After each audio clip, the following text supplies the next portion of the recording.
I think before marriage, men are the prize. After marriage, women are the prize. Welcome back to another Palm Wine Central podcast. Well, this is a continuation of our Father's Day episode that we did last week.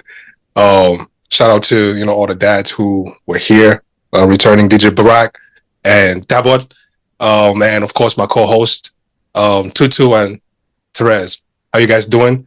Welcome to the show, man. Let's get it. I want to start like this. Let's just pick up, from last week.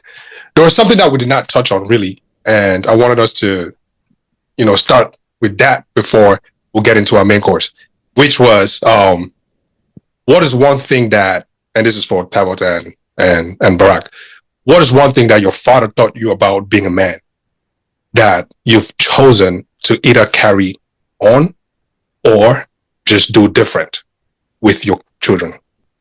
That's a good one. DJ Barrack, you want to go first? No, I think elders first. Go ahead. So I think I'll do one of each for me. One thing that I saw growing up and that he taught me just by watching him, because like they say, actions speak louder than words. And so it was less about what he himself sat me down to teach me. It was more about the actions I saw in the house when I watched these interactions with my mom. And it was that they've been married together, like I mentioned last time, for 42 years now. And I've never at any point in time seen my dad raise his voice at my mom. Like never in the 42 years of their marriage. Never, ever, ever. I'm very sure they disagreed behind closed doors, but that's something that we, the kids, never got to see. Because it's normal, yes. We'll have different opinions about certain things. We'll disagree, to agree. But then that shouldn't happen in front of the kids. You have to make sure that you're not modeling the wrong things to them. And I'm sure they had their disagreements, but they never let us see that happen in front of them. And so that's something I'm carrying into my marriage. My wife and I, we debate every week. We don't agree, see eye to eye on everything. But then we make sure that we don't, since our kids are still little, and kids, they pick up information. You may think that, yeah, because they're young, they don't understand what's happening. No, they do. Because like I mentioned, my 18-month-old, when he does something and I tell him, you need to stop doing that, the way he looks at me, you know that he knew what he was doing, because he would turn around to see if I'm still watching him and want to still hit his elder brother. At 18 months old, how did he know to do that? So they know what they're doing. And so we want to be able to model the right behaviors in front of them. And same thing, I'm carrying that aspect into my marriage to make sure that, yes, if I disagree with my wife, it should be in front of the kids. We should be able to have those conversations at a different time, not around them, so that we're not modeling the wrong behaviors in front of them. So I think for me, that was one thing I saw and I'm taking into my marriage. For the thing that I'm not taking and I want to do differently is sex education. That was a conversation we never had, and I understand that, yes, my dad grew up in a different era. He probably didn't have that conversation with his dad, and so he didn't have that conversation with me either. The only sex education I received, and it's very funny how it happened, was he came to my room when I was 17 years old and just dropped a pack of condoms and said, protect yourself, and walked out. That was his own way of having that conversation and walked. That was it. Till today, we've never talked about anything else. Now, the reason why I say I'm not taking that is because at that stage of my life, I was very vulnerable, right? I was 17, coming into certain elements of puberty, now having a little beards coming out, pubic hair and all of those things. And I'm wondering, what are these changes that are happening in my life? And of course, I was now forced to learn from my classmates in school. And so I remember we will go to Ndongo. I don't know if you know Ndongo in Boya, the little river. When we finished, I went to Lycée Moliko. So we'll play soccer, we'll go take our bath there. I was so shy. I'm covering my my body parts to swim. And the guys would just be like, Tabo, what are you doing here? They'll come and take out everything and then throw me into the stream. And I'm screaming and everything. And then we'll sit and they're telling us stories about their little escapades, how they had sex with this girl. And then I'm sitting in their midst. I've never had sex. I'm like sitting there very naive. And they're like, so Tabo, what is your experience? So now I have to sit there and then fabricate stories. I'll lie, tell them about, I did this and did that at that time. Meanwhile, I was all fake. But it's because I was trying to fit in, 'cause I didn't want my friends to see me like, this slack man, low spirit, because those were the words that were used and all of that stuff. And so I was forced to learn like from the wrong environments. But if we had sat down and had that conversation, I would probably not have made certain mistakes that I made in the way I made them. And so I would say for me, I want to be as open and candid with my kids as I can. Let them like create that safe environment where they can feel confident at any point in time to have any conversation with me at any point in time. No, nothing is off the table. Like I'll share my own failings with them, and all of that so that they can feel free to know that, hey, our dad at the end of the day is just a kid too who went through his own struggles and we're going to make our own mistakes, but they should be able to feel free to talk about anything to me. So those are the two things from you. One that I learned and I'm taking in, and another that I'm changing with my own kids.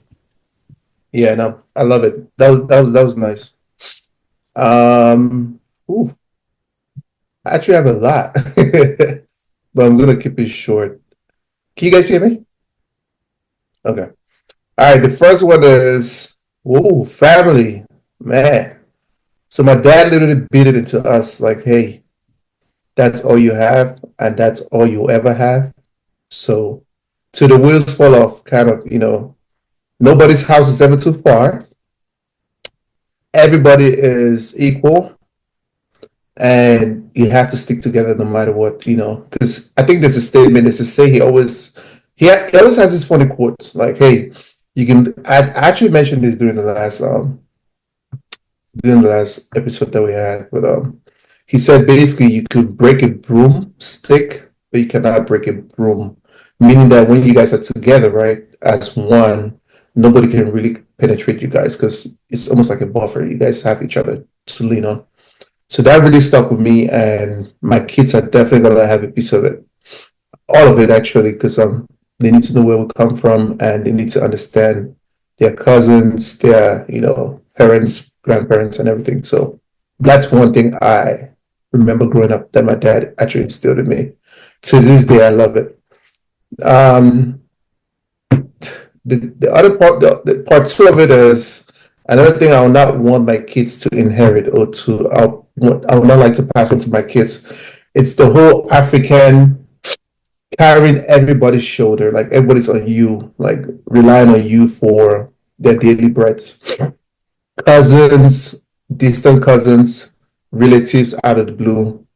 I'm really fighting that, not for my kids to inherit that nonsense. I think it's a debt that gets passed from generation to generation, and I really want to stop. It's really hard. I'm not gonna lie. It's really tough because some days you feel sorry. They're less privileged. You want to help out because they probably things are not working well back home. It's sure where we're coming from. The Northwest Province region where there's currently a situation going on with the crisis. So sometimes you don't want to help. You fight that, but at the same time, you want to buy something nice for yourself, and there's some inch of guilt, like you spent $2,000. Like I buy cameras for a hobby right now, and my cameras are mad expensive.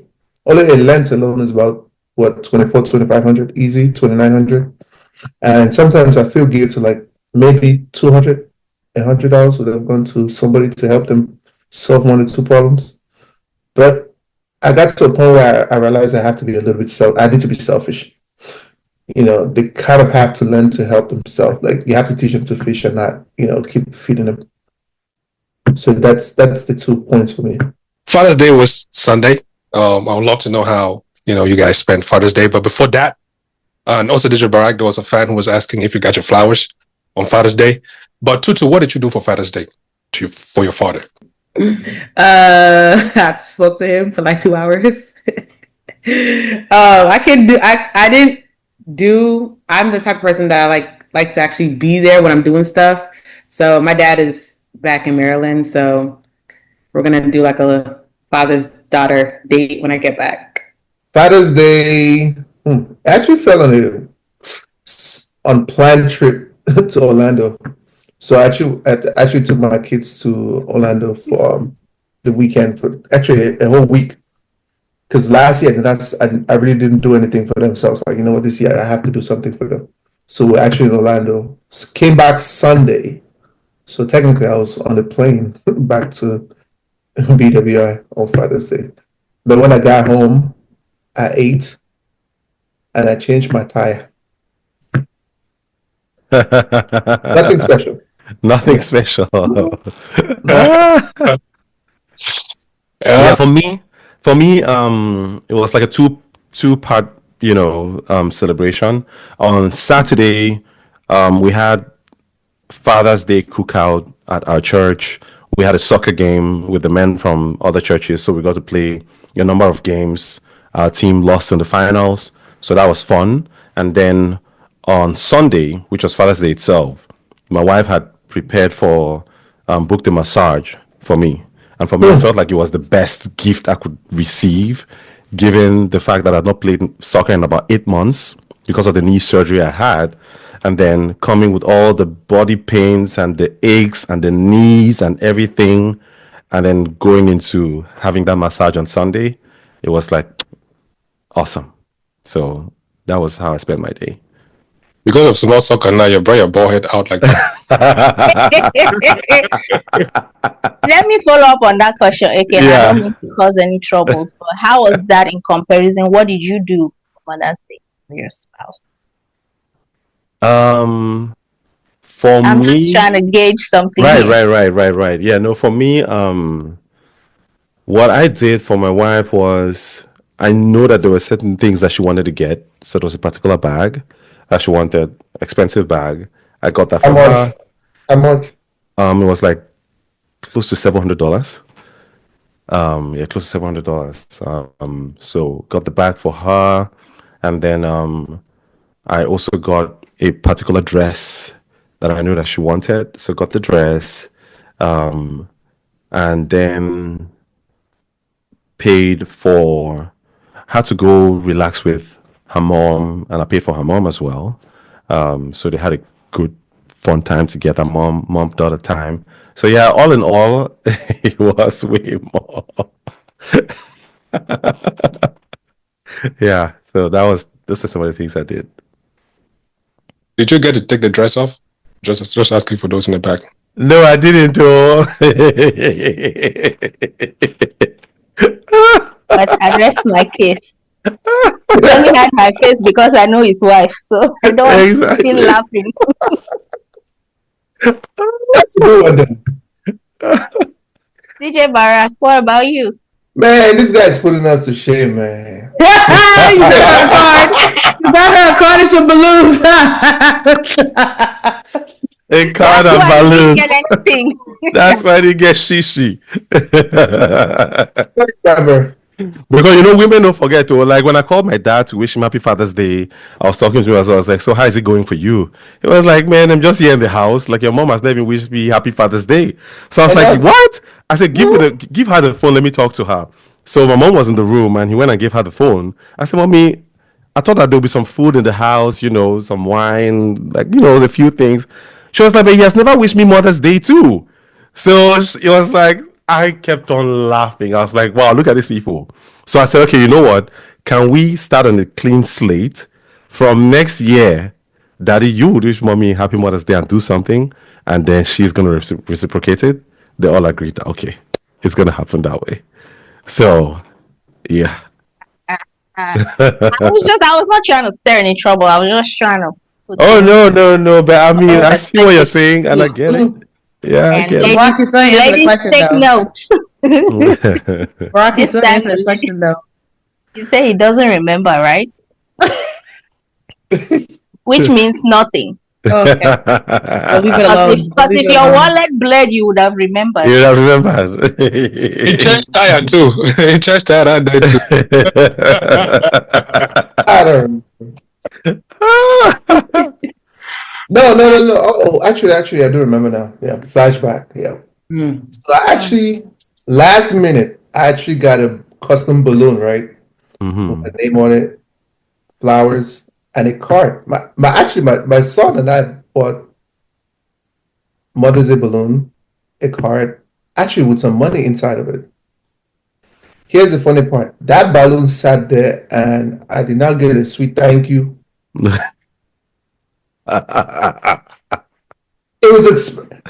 like I knew what I was signing up for.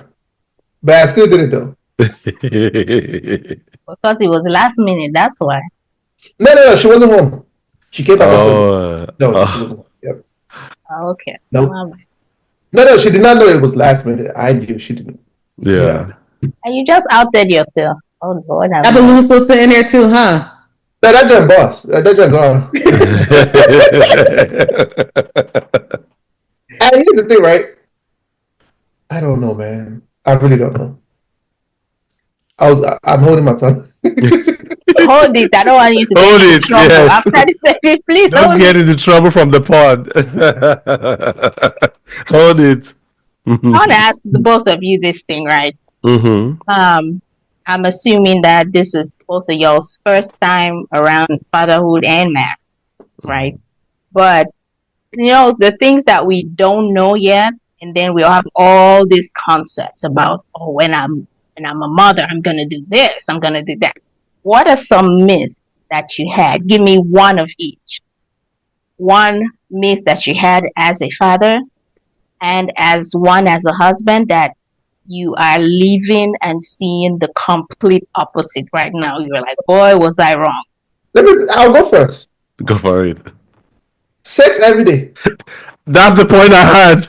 That's exactly what I was going to say too. So that means we're all on the same page. Honestly, I was like, it's home. It's mine. Yes. It's under my roof. We'll be breaking the walls. Lie. Plus 1,000 to that. Yep. I was even thinking that they'll be catching us. The kids will come and bang that door and catch us. Lie. No, that's the same point I had though. That's like number 1, 2, and 3. That was the conception I had going in that. Hey, fireworks. Mm-hmm. Every corner of the house at any point in time for their wear. Mm-hmm. So wait, is on your part? The worst part. Our part. The worst part is they're fine. Yeah, no, that's the thing. Yeah. Okay. Yeah, it's expensive. Christmas. But it's actually Halloween.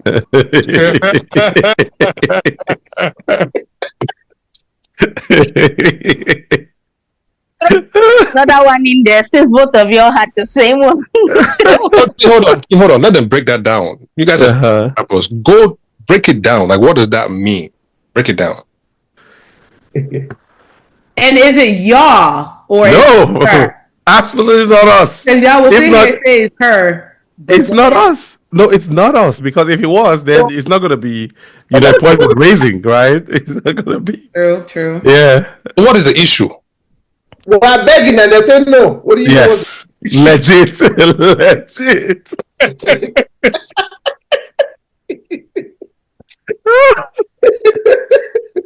And the funny thing, like, I thought that at some point I was initially thinking, wait, am I the only one? And then I saw some Instagram, this thing, and I was like, a lot of men are the same struggle too. I was like, okay, now we know. So wait, to that point, I'm sorry for your questions. To that point, was it going into it?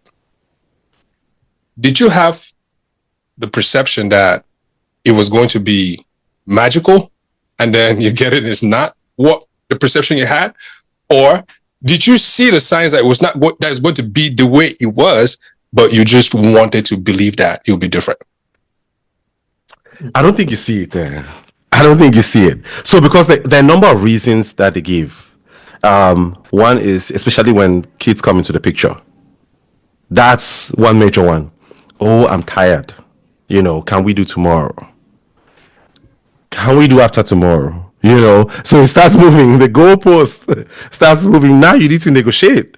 Like it becomes a negotiation. I'm telling you. There was a time I had to be like, I was like, and then I'll be so pissed, and then I'll be like, you know what? Maybe we need to schedule this thing at this point in time.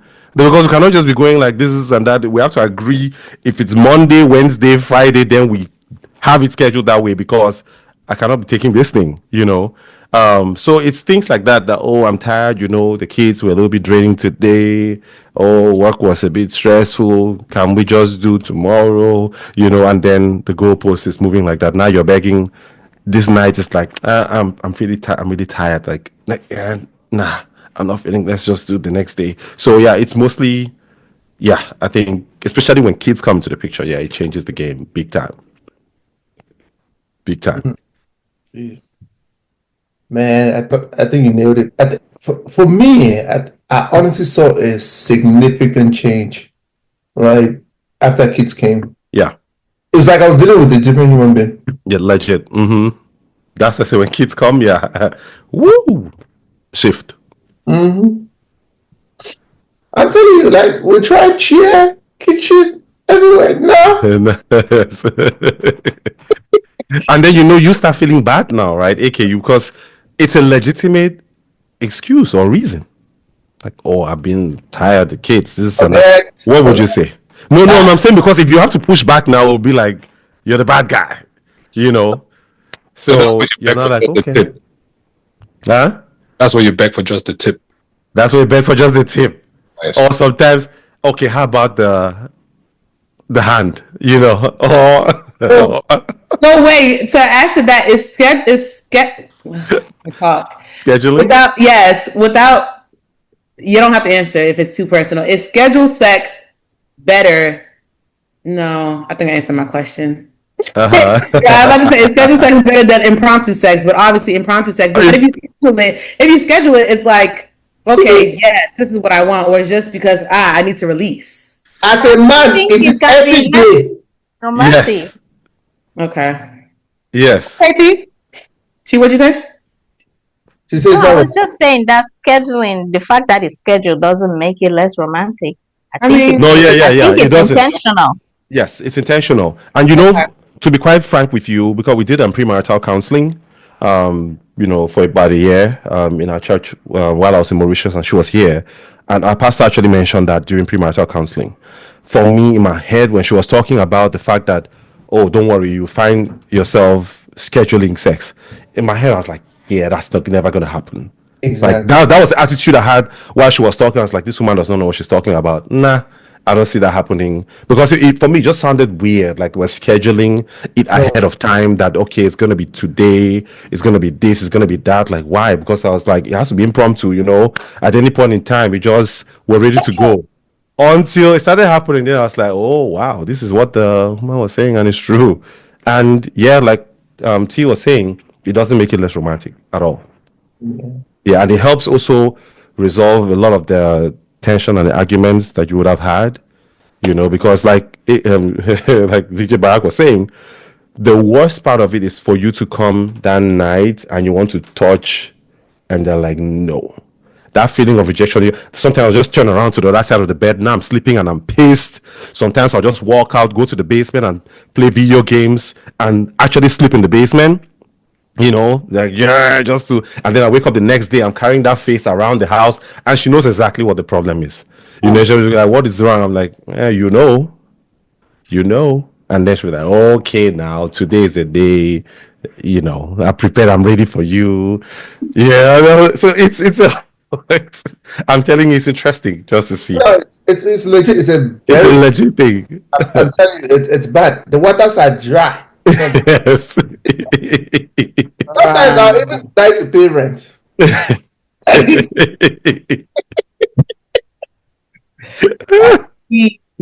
Okay, so let's kind of change. You know, let's change the page or turn the page for a second. So I don't know if you guys have seen, but there was this post about Father's Day, California prison, and they held like a fathers and daughters dance or like a prom, and it was like selected or quite a few inmates that were allowed to spend the day with their daughters, and they had like prom, like dance, and they were able to meet. They made like notes and were like speaking out and things like that. And a lot of people were actually really, really impressed with saying like, okay, these are men that are actually behind bars and they're still setting, like, they're still making an impact in their child's life and things like that. So going to that, let's just be for real. What's the dominant, often unfair narrative that Black fatherhood in media and society today? And how does that contrast with the reality you live and see? Because going back to that, when you see that, you're looking at it like, oh my gosh, if this man that's in jail can do this for his kids, there's no reason why, a father that isn't in prison is not able to be there for his child. So Yeah. is the what's the narrative, or I guess want to say stereotypes that Black fathers usually get? Yeah, I think the prevailing stereotype and narrative that is out there is that Black fathers are deadbeat, multiple baby mamas, they're not there for their kids, and so on and so forth. And then you realize that even in the cases where you really have model dads, they try to diminish their impact and not really highlight the things that they have done. And case in point is the Serena and Venus Williams, the story, King Richard. And that was something that their dad was present in their lives. He was there, he worked with them and everything. But you realize that there's no media coverage really about it until that movie came out, and then we all saw the impact that it had in their lives. I also know of this actress who acted in Spider-Man with the new actor. What's his name? I've forgotten his name. That girl. Oh, I can't remember her name now. Her dad is also her manager and everything, and he's very present in her life. But I remember there was a story that ran out at some point that, oh, her dad was deadbeat and so on and so forth. Like they just diminished the man's impact. Meanwhile, this man is really present in the girl's life and helping her, and he's the reason why she's been able to be very successful in Hollywood. So, in instances where the dads are really present and doing what they need to do, you realize they don't really highlight them as much, and they'll try to push the narrative that is the mom who was responsible for the success of the kids. And so I think that is the narrative that is being perpetuated out there. And even some of the movies as well, like Tyler Perry movies right now. I don't know what is going on with Tyler Perry, to be frank. I used to really love his movies. But if you look at most of his recent movies, there's always this thing about demonizing, the black man. If there's always something wrong with the main character, the guy in the movie, it's either they're doing something crazy, stalking the woman, and then they end up getting killed, or something like there's just something very dysfunctional about the black man, and I don't know why there's that push to continue to demonize black men that way. But I feel like that narrative needs to be changed, honestly, because that seems to be the prevailing narrative. I think one thing you failed to really touch into is there's a huge market, honestly, Mm-hmm. or portraying this lifestyle, right? Where it's almost like a scapegoat, right? Where they'll pick one or two scenarios and make it and generalize it. Yep. I think to an extent, I blame our women a whole freaking lot. I'll tell you why. Because a lot of times, since women are more emotional than the man, they kind of sell the family without knowing it. Because systematically, the system is already tailored or it's been structured to favor the woman. I'll give an example. If the cops come to my house today and me and my wife had a fight, an argument, dispute, it's been proven so many times in court. And let me say, a cop comes to my house and my wife, let me say, is undressed or she's ripped up her clothes or just looks like she's been abused. It can be staged or whatever. The first thing they do is they'll handcuff me first and ask her what's wrong, without even trying to investigate or try to figure out what's going on. I just feel like the black man has always been a threat to the white man, number one. The second part is the women too, as well, are not helping the situation by calling the cops all the time. And then for the kids, we always hear the mom's side and we've never heard the dad's side. Either the dad passes away and we don't hear about it, or nobody's inquisitive to know why. Nobody wants to figure out why, what happened. It's always the mom took care of the kids and the dad was never available. It was never a conversation on why was the dad not present. So I think once we start answering those questions and asking those dads first, and then taking our families to therapy, because some of it is issues from history too as well. We have historical issues from slavery, from where we come from, because where I come from, I never knew of therapy. I ain't gonna lie to you guys. I've never heard of the word. I've never really been even inquisitive to understand what therapy is and why we need therapy. So, I was slowly getting to how we can fight against it. Right? It's for the mothers to learn to work with, not be so emotional, not be too dramatic, and I think this stems to from women understanding who men are. That's really what it boils down to. Oh, T, go ahead. No, I was about to just say that I don't think that I agree with DJ Barat. That it's entirely women's fault, because true, for some cases it's true, but I feel like for the most part sometimes the fathers don't even try to fight. And I've seen that in so many cases, right? Gives a pushback, it's like, oh, I've tried and she wants the kid. And most times they're just happy to leave the kid.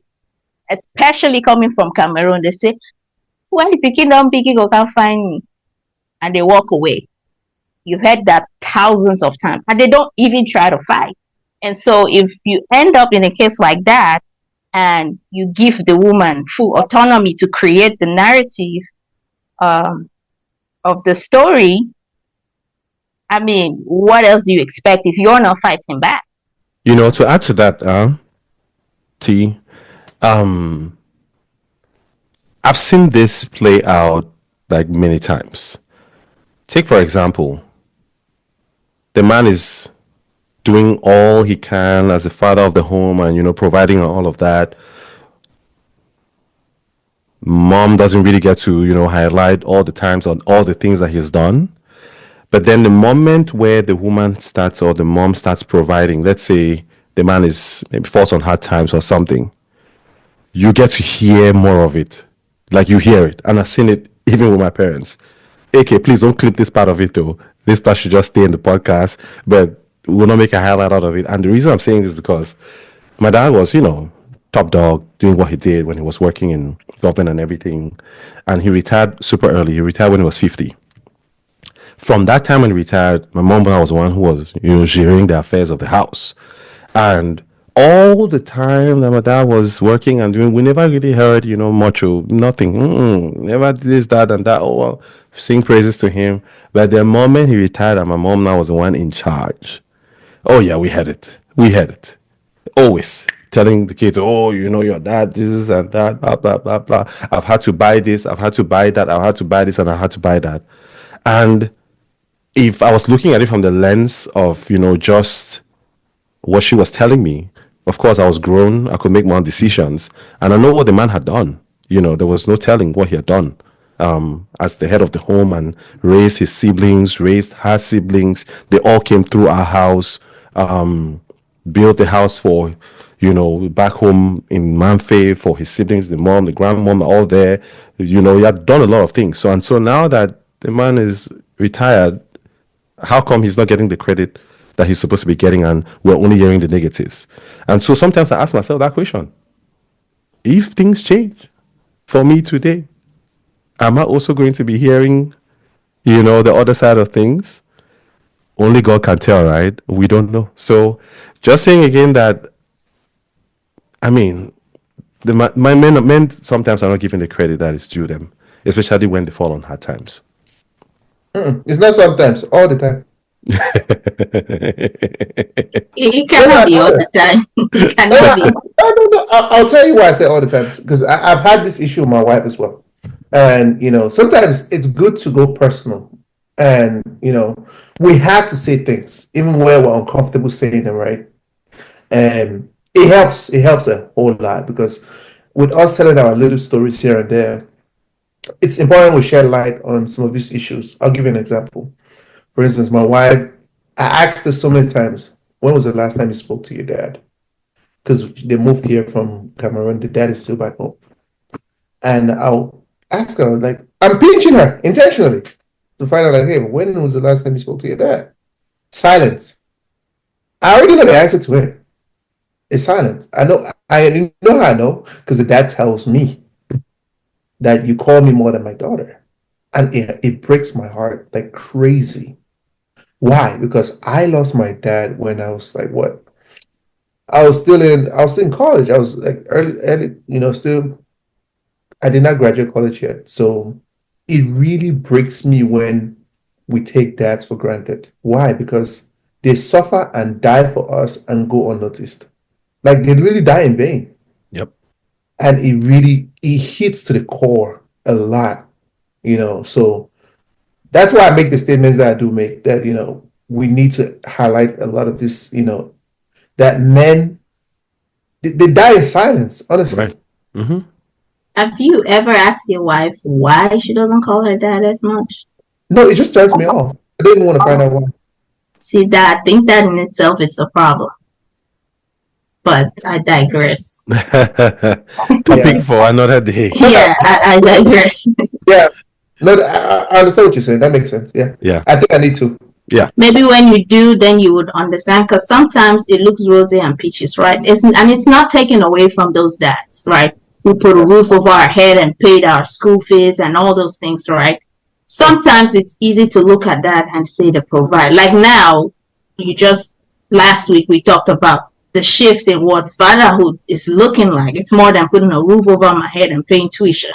Mm-hmm. And people grow and find out things that, let's not forget, my dad was abusive or my dad was this, and they grow and they just like, I don't want to deal with that energy anymore. So it could be, I'm just saying that it could be a number of things.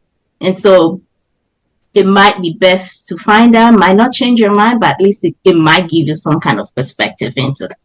Just plain devil's advocate. No, it makes sense. And yeah. So, but in that light, right, how important and why? How important is it for you as fathers to have a safe space, a judgment-free zone where you can be vulnerable, where you don't die in silence, like you talk? How important is that to you? Okay, I'll repeat the question again. We just talked about a lot of men being underappreciated and dying in silence. How important is it for you as a father and as a man / or I don't know if you're a father, but how important is that for you to have a safe space where you can be vulnerable and without judgment? Is that even a thing? A safe space, judgment-free zone. Have you ever experienced that?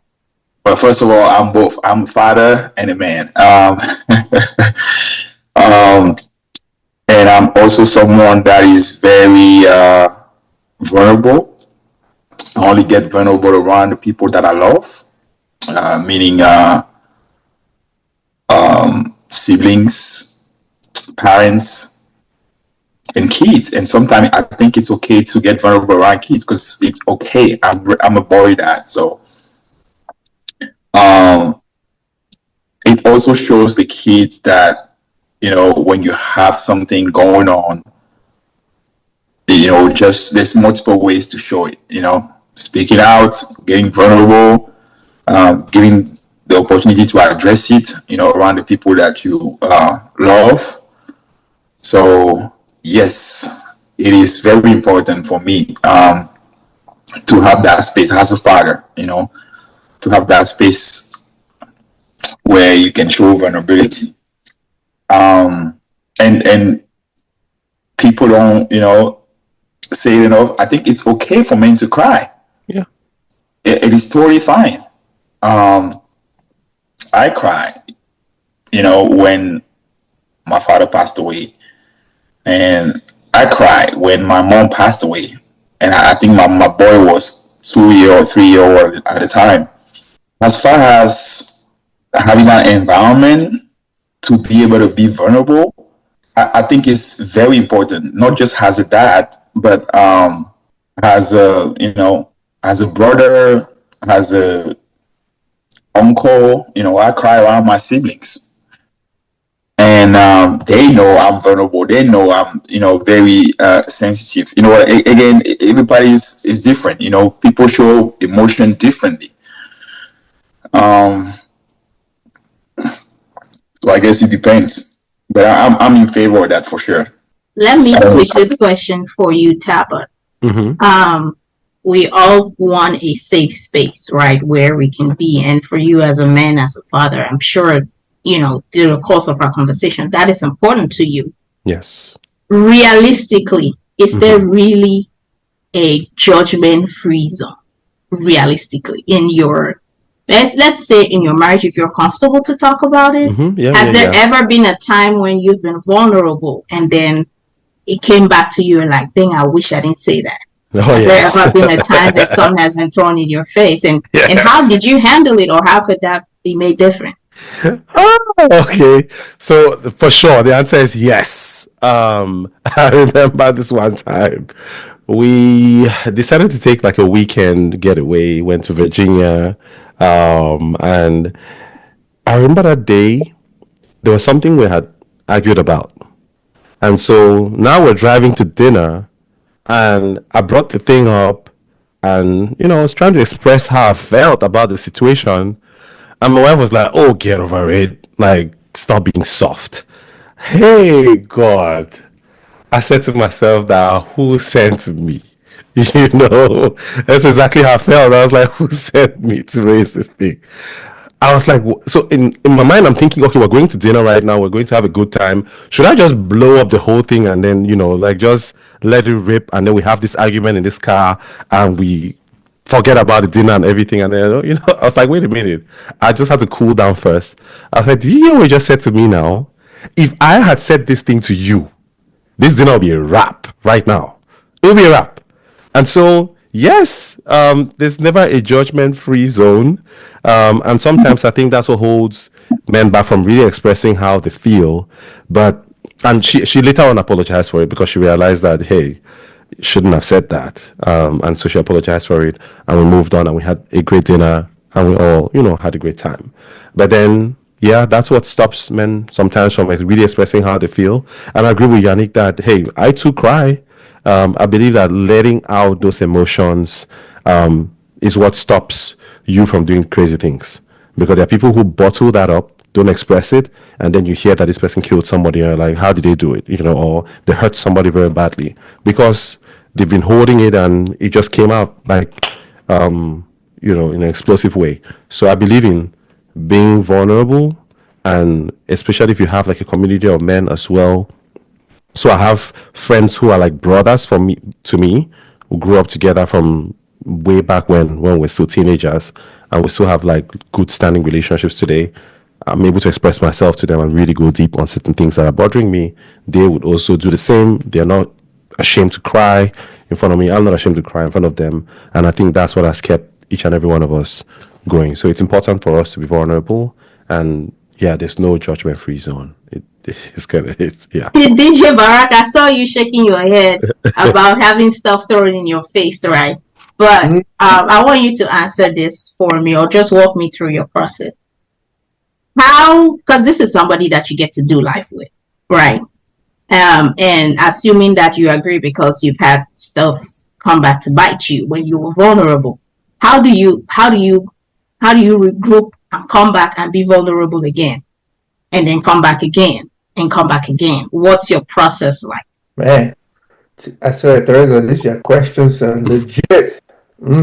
And they're very specific to each and every one of us. I like it. I really love it though, because I honestly don't have a safe space because for some reason I just know how to deal with my situations internally.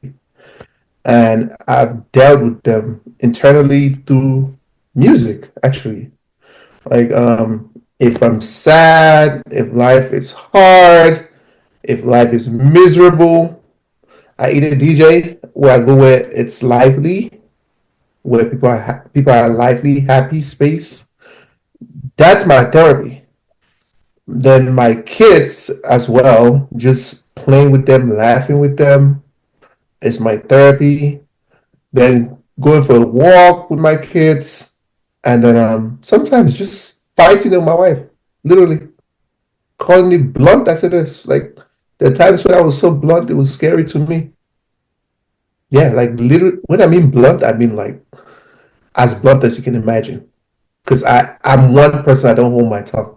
Like it's nasty blunt, and sometimes it needs to come out. That's how I do. Yeah, sometimes we'll fight about it, make up. It happens again.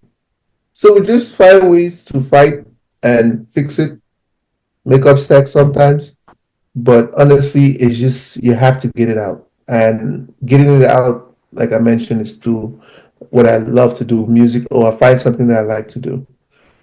I don't have like a safe space, like you call it, like go for like special therapy or hang out with guy friends and talk about it. Like, oh, some people do it in the barbershop. Some people talk about it in group chats. Some people talk about it in family groups. What has worked for me, honestly, has been since I love music, it's almost like my first love, honestly. It's like I'm married to music for anything else, literally. So that's my safe space, if you want to call it that, where I can listen to music, listen to the lyrics, and it just release the stress. It release all the anger if I was having anger in my heart. And sometimes I blow up. I tell her I say this. She doesn't like it, but it comes out bluntly. And we'll talk about it, argue. She might not like the tone, she might not like how it comes out, but it does come out. Sometimes it will take a while for it to come out though, because I've kept some stuff for a while. Like to be honest, this certain incident that happened, man, it I kept it for like 3, 4 years. And when I brought it up, she was like, "Holy shit!" Yeah, So, and oh, you go ahead because I would that's just a, forget my question. So when you say that, right? So the next thing I wanted to ask about that is when you're saying that you hold stuff in and you bottle stuff in, how do you feel like as if that? Do you feel like as if that might transpire onto your kids? Like, do you know, like if you're holding stuff in, how do you teach your kids that okay, it's okay to be like emotional and stuff? I know you've spoken about discipline and beating and all that other stuff, but where do you also come in and be like, you know what, it's okay? Not beating, no, don't get this No, man no, an no. That's what I'm saying. I know you spoke about beating, but we're not talking about beating yeah. in this instance. We're talking about just being vulnerable and being soft.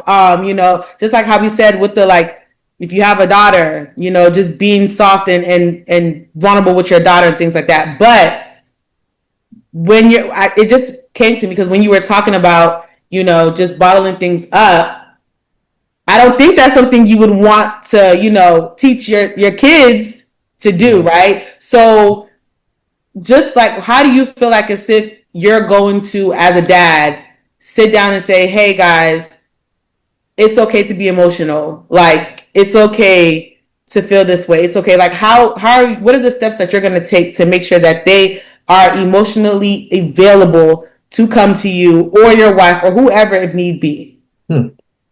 I think for my kids, I try my best to be happy with them. Even when I discipline them, we still play after 2 seconds. We still run around and still act a fool around them. So just keeping that relationship tight to me, I think that's the first buffer, right? Where I really want my kids to be able to tell me anything and everything. I don't care how bad it is. And I had some crazy moments when I was young. So and I know how it feels to hold things in and not speak up. It does explode on you, and you hold a grudge from people, and without you knowing, they go about their lives, and they're dying inside, and they don't know it, literally.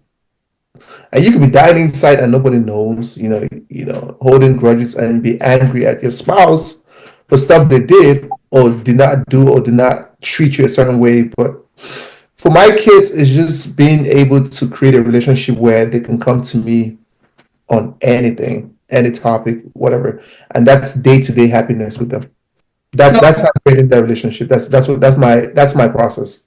okay, so I'm glad that you also said that too, because when you say things like that, because that's how I always used to think too, right? With like my dad. My dad is a very like he's your typical African mentality guy, like everything is by the books, right? But he's always like, oh, come and talk to me about this. But when I talk to you about this, you pop off. So it's like you're not giving me the safe space to go ahead. So it's like if you're saying I can come and talk to you about something, even if in my most scared moments, like, fathers don't play around with school. So if I come to you and I'm telling you, Dad, I got a D or an F in my class or something like that, and you pop off on me, I'm not going to come and talk to you about it again. You know what I'm saying? So it's like that when you're saying that, it's like, okay, I don't know. I don't think any of you men are saying that, but I just feel like maybe I just want men to be like, okay, if you're going to say something, probably like stand on it. You get what I'm saying? Like, don't be like, oh, come and talk to me. And then you do the opposite of it. So I don't know. It was just a comment. Sorry, not a question. But Yannick or Tava, do you have anything to say about that? Yeah, no, what I wanted to add there is that, okay, go ahead, okay? One second. In that situation, right, Tutu, for example, what would you have had your father do? If I'm telling you, you're telling me, oh, come to me and let me know if you're feeling something, or even when it comes to like, I want you to listen. Don't like, I'm telling you, and then you're like, oh, well, this is why, because you didn't hold your book, or you didn't do this, or because you're on your phone. Like, I don't want to hear that. I know what I did. I'm letting you know. I'm already scared as it is. I'm scared of shit to tell you, hey, I failed this class that I could be doing that. So you yelling is not making the situation better. I need you to be like, and I'm not asking you to sit here and say, oh, it's okay. It's fine. Because that's enabling me to think it's okay to do that. I want to be able to tell you that, hey, I fucked up. This is what I did. But help me and guide me in the way that I feel like maybe, okay, I could come back and I won't make this mistake. You know what I'm saying? Like, correct me. Don't scold me. So you want to have your cake and eat it? No. I don't think that's having your cake and eating it. No. If you want to call it that, then I guess. But I don't think so. I think it's just that's that vulnerability. Yeah. No, what I wanted to add there is sorry, go Dabo. ahead. Yeah. I was gonna let me finish out before you continue. I just think it's a case of children misinterpreting coming to your parents type deal. Just because you come doesn't mean there's not gonna be consequences. I want you to come, but you still have the consequences of your actions. Now, if you're failing F, that means I had been talking to you about reading your books. Now you had an F, you will have the consequences. I still want you to come to me, but there will be consequences. I just think it's a misguided thing about children, and which is granted because they're not mature enough to understand.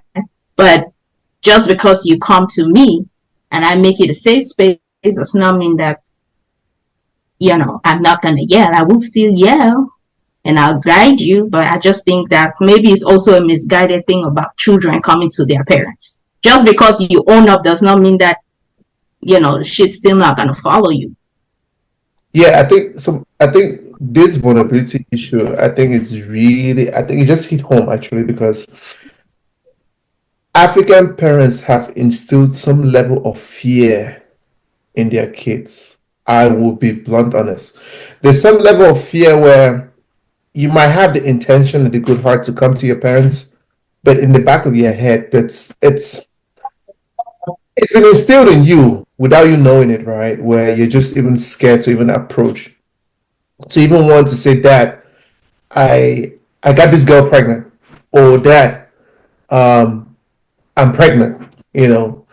I'm being blunt. I'm taking it to the worst case scenario, right? But I'm just saying, our African parents, for some reason, I find it hard most of the times. I've seen it all the time where people really want to come to them or want to open up to them flawlessly without being, killed in quotes, with with the comfort, they can still spoil you and still teach you a lesson, right? But that listening ear and that comfort is needed in that. I think I understand exactly when you mentioned that you brought that home. It resonated with me and it really made sense. And I see what you said. Yes, we should not instill. I know we discipline our kids and everything, but it should not be a discipline where you're instilling fear in them, where they cannot really be vulnerable and come to you for any need. Because if they don't do that, the streets will do it. Somebody's gonna do it for them. They'll probably run to their boyfriend or somebody, that will hear it and probably use them and manipulate them. So I totally understand. Yeah, the part I said I wanted to add to the conversation here is because I know we are also trying to provide recommendations to people on how to, go about this tough situations. Is people need to understand that everybody's dealing with something in some form. Like everybody, I don't care who you are, maybe from your upbringing or whatever. I would say the first time in my life that I really got to see my dad as, hey, this guy is just a child who grew up with his own struggles, and he didn't have all the answers, and he had to look like he had all the answers because we saw him as Superman and everything, was in 2021. And how many years? That's 4 years ago, right? That was the first time. I took a trip to Cameroon. We were driving to Yaoundé to go sort my passport out and everything. And I'll say that's the first time like I really had some deep conversations with him. Deep personal conversations with him. And he was just opening up to me about his childhood, how he grew up. And I was like, man, this man has been through a lot, And prior to that, I was always giving him a hard time when I don't have money for handouts in UB. I was like, oh, you need to provide money for handouts. Just always giving the man a hard time. But then I really did not know how much he was even earning. When you hear how much these people were earning in Cameroon to take care of 5 kids, you realize that then it was their small janky that they had and all of those things that really got them going because they were not making that much. Like the money they were making, we now earning in dollars, were like, what? So how did you do it? And so for me, I really got to see him as this guy was just a regular child who also grew up with his own insecurities and had to navigate life based on whatever, cards were dealt in front of him. And for him to have taken us to this point, he really tried. And so recommendation for me is if people need to go for therapy, because I know that's something that also people look at it and they cannot go and be open up to a random person and all of that. If that would work for you, please seek it. If music is your thing, like DJ Barak said, because not everybody is going to be, okay with going for therapy and all of that. For some people, because there's no one size fits all solution. For some people, it's music. They just need to play some music in the background and it takes them there, like it just calms their spirit and everything. For some people, it's being around a close-knit group of friends that they can actually be vulnerable to cry, shed tears, talk, open up, and they feel better. So there are different ways. Whatever works for you, let that thing be it. For some people, maybe video games, spending a few hours getting lost in FIFA or whatever, it helps calm your nerves and you're able to reset. Whatever it is that helps you reset, go for it. But we all need it. Yannick, this question is for you and possibly CJ as you're joining here. Showers with the kids, making the meals, who does the school runs, who handles homework, all of these are shared responsibilities within a household, right? Is there such a thing as, balance when we talk about shared responsibilities? Is it achievable? Is it a myth? What's your thought to it? That's a great question. Yes, there's a shared responsibility here, at least from my perspective. But I do want to say there are things that the mother is better at than I will be, and that comes with doing homeworks. I don't have the patience, honestly, and I'm okay, cooking. I'm okay, giving them a bath. I'm okay doing anything to make the life of the mother easier. But I feel like I wouldn't say trouble kid, but I was a hard kid to deal with when it comes to homework, and I see some of it on my kids, honestly, So at least I'm lucky that the mother is a teacher. So for stuff like homeworks, she can handle it. She has the patience. She's trained to be able to deal with that. But yeah, absolutely, it's a shared response, especially for us growing up in Africa, where we feel like oh, the men do this or women can't do that and stuff like that. I happen to disagree on that. So yes, it's a teamwork as parent. I don't know if anybody here disagree, but I 100% agree that it's a teamwork. Hopefully, I answer your question. I would say it's achievable. Okay, and here's why. Let's go back to how I'll say how I grew up. Okay, I grew up in Lagos, Nigeria. Okay, and observing how, like in my household, it wasn't shared between my dad and my mom. It was primarily my mom plus we had house help. So all the household chores, okay, and I'll say responsibilities, were kind of like centered around my mom and the house help. Then my dad, I saw my dad as, okay, he's the head of the household, okay, he's the provider, okay, because I grew up with that mindset of, okay, as the head of the household and you're the provider, you don't have that shared responsibility of doing chores, of cooking together, of just doing things together within the household. But now, we're in a different era right now. We're in a different generation, and shared responsibility, especially here in the US, is almost inevitable. Because now think about it, like if, like you, for example, I'm just going to use myself as an example, all right?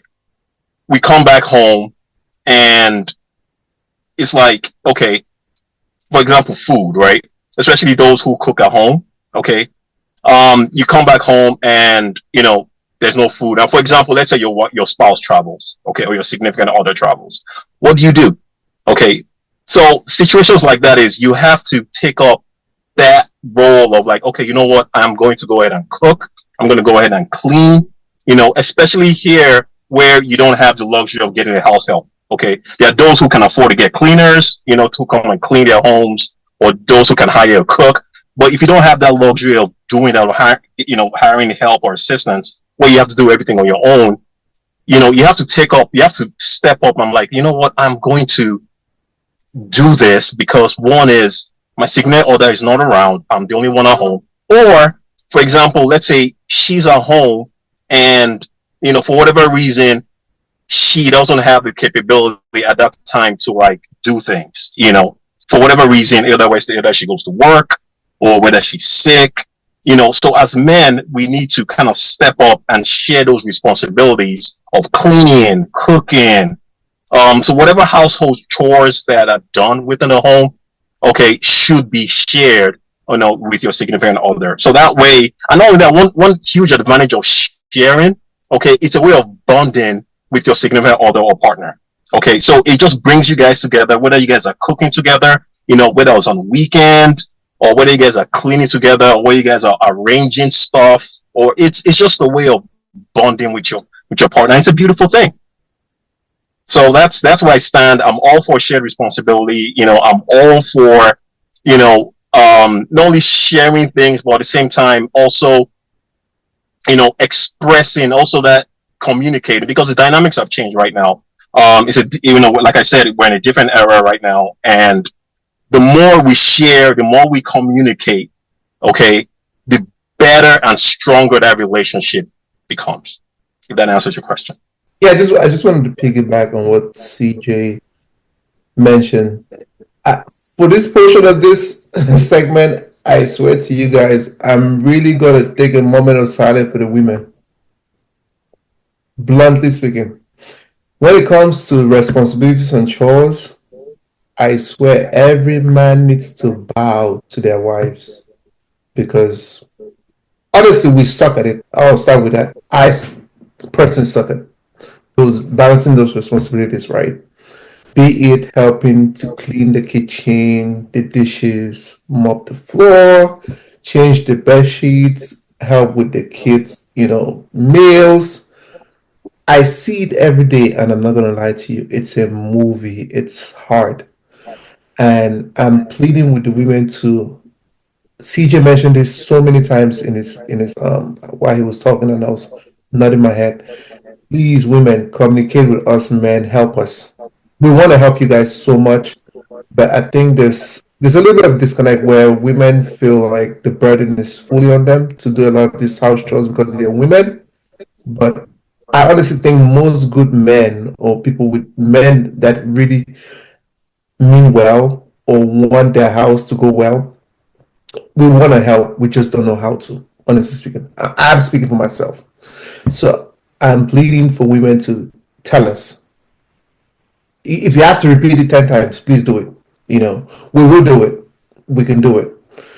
I think sometimes it's just more on how we grew up as well. Not seeing the head of the household pick up a broom. Like I've never seen my dad pick up a broom to do house chores or do the dishes. It's either dedicated, it's automatic. Where I remember when I mentioned that men automatically provide. I think this is another portion where women automatically it's like an autopilot. They just automatically do it. And I think if it's communicated to us, you know, sometimes women too have to use their cheat code, being feminine. Sometimes you just be sexy a little bit. Tell him that to help me do this, and I swear to you, it'll be done. That's just all I just wanted to add. Is that true? Because me, I've been hearing the women that will say they will ask their husbands how many times and they will still the work still won't get done. So here's the things. I think the way women say it sometimes is not what you say, is how you say it. Women tell men we have to be sexy. Exactly. I feel like I feel women don't even know what that means. Okay. Yes. So you gotta be sexy to ask your man to help. To an extent, women have to kind of finesse us in this department because we're kind of behind when it comes to that. That's all I'm saying. So how should we ask? How should women ask? For the women in the back that don't know. Nicely, number one. It has to be nice. It has to be sweet. It has to come from it has to be in good faith. Because sometimes women act rudely, right, without even knowing it. And it's sometimes because they're stressed, they're angry, dealing with multiple things. Understandable. You've probably had a long day at work, you come back, everything's upside down.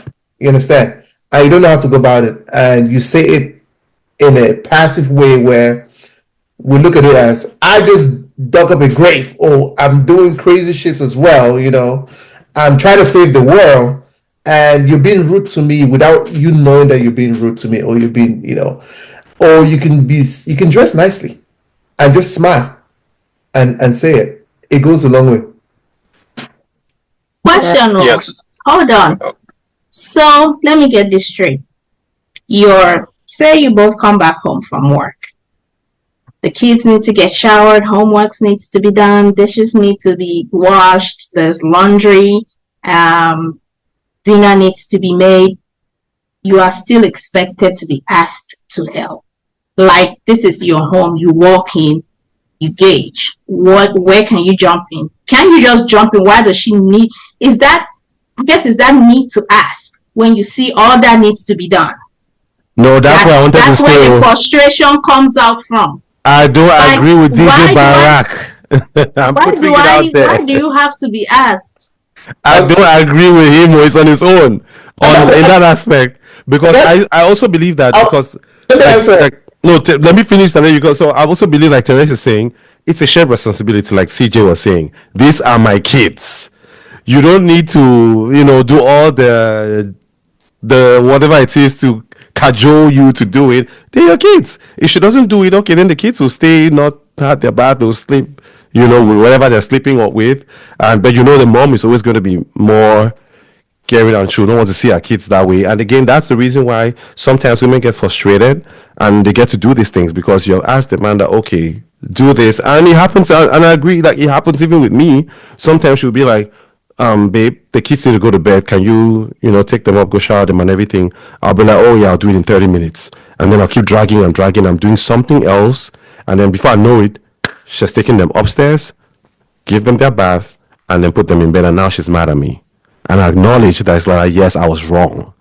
So women need to do better. Our wives don't need to tell us to do this and do that and do that. Jump in there and help. Do it. As I don't get there. Yeah, I agree. Yes. I was gonna say something. So I agree with Terrence. I agree with what you said. So the thing is, when it comes to communication, there are two forms of communication. There's a verbal communication, there's a non-verbal. Okay. So the thing is, as men, we should have that strong ability to discern, okay, those non-verbal communication, those non-verbal cues. Like, okay, even though she didn't say it verbally or explicitly, like, okay, like I can read her body language, like she's trying to tell me something, that she's tired. Okay, let me go in and help out. Okay, so it's like having that ability to read those non-verbal cues that she's trying to communicate is, one of, those are key qualities as men we should possess in identifying or just discerning exactly what she's trying to communicate. And again, not only that, there's certain things that we don't need to be told that we have to do it. One thing is, as men, we need to be proactive. Like I don't have to just wait to be told, oh, okay, for example, she just got back from work, she's tired. I don't need to wait for her to tell me that, oh, honey or babe, could you please help me do this? Could you please help me, do this, or whatever it is. Like there's certain things like a man we should, be proactive enough to like, oh, okay, you know what? She's tired. Let me go cook her a meal. Okay. Or let me go do this. Okay. So it's like, it's just more of not waiting to be told what to do, but at the same time, like stepping up, as men, or to really like, let me get this done. Let me share this responsibility just for us to move forward, as a couple, as a family, as there things that need to be done. So just identifying things that need to be done, getting it done, and, as they say, happy wife, happy home. Let me ask this, right? Are we, when we talk about getting things done, right? Does the quality of your work matters? Because that plays a huge role between a perfectionist and a non-perfectionist. You could do something with all your heart, and you gave it your best, and somebody comes and they start cleaning again over what you just did. When you spend 3 hours doing that, and you see it is perfectly shiny, sparkly clean, and somebody still comes and they're cleaning over you there, and they do it 1, 2, 3 times, would you have the zeal to do it again the 4th time? Well, obviously, sparkly clean is not sparkly clean then. If it takes you 3 hours, then she got to come back and clean over it. You ain't clean something right. So if somebody wants the women are neat freaks. Let's be honest. There's some women that they want it the way they want it. Let's be honest. Okay. However, CJ mentioned that we have to definitely read those cues. And before I started, I put up my hand and said, "Hey, some men are slow. Don't get it twisted. I'm being blunt here, and we're talking about the extremes here. Okay."